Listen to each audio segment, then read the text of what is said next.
Greetings to you once again. It feels so good to return and share issues around the world with you. Yes, I know people have been clamoring that I should make it more regular. I should talk about issues that are happening around the world. And this seems about the best time to actually start to look at it. My name is Adebayo Elupeju, and this is Hot Shots.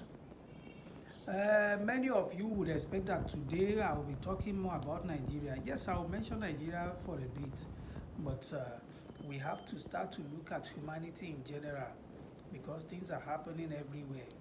Yes, we may have the peculiarity of our own. Nevertheless, we should always be concerned about the things that are happening across the world. And so, well, this takes me to Sri Lanka, and it's always a question of leadership. Yes, there has been weeks of peaceful protests happening out there. And after much of the protests, I think the system is yielding. The Prime Minister eventually resigns in Sri Lanka. Well, there are a lot of factors responsible for that. I know bordering on past war issues and a lot of governmental issues in that region. Well, at least in Nigeria, people are picking tickets all over the place. Now we can't even count anymore. 100 million naira tickets, presidential tickets, and all what have you.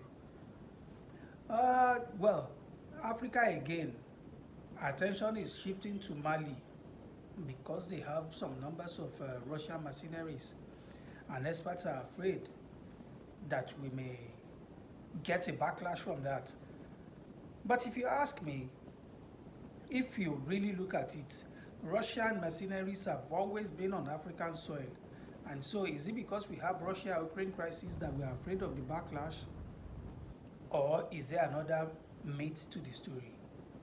Whatever it is, I really think that there's nothing much to fear because Russia has somewhat been like at the back end of parts of African military. I know that they have carried out trainings and all sorts of activities to enhance security in Africa. Well, Africa has their own role to play. It's up to us to know exactly what we want to do. Yes, journalists are an endangered species. Abi, what do you think? In some places, journalists are incarcerated.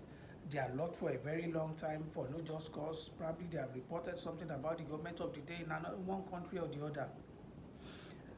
But happening in Mexico, I can tell you for free that over 10, I think about 11 journalists have been murdered. Talk of unknown gunmen. That's what we have here. But when you look at the case of Mexico, it is unknown assassins.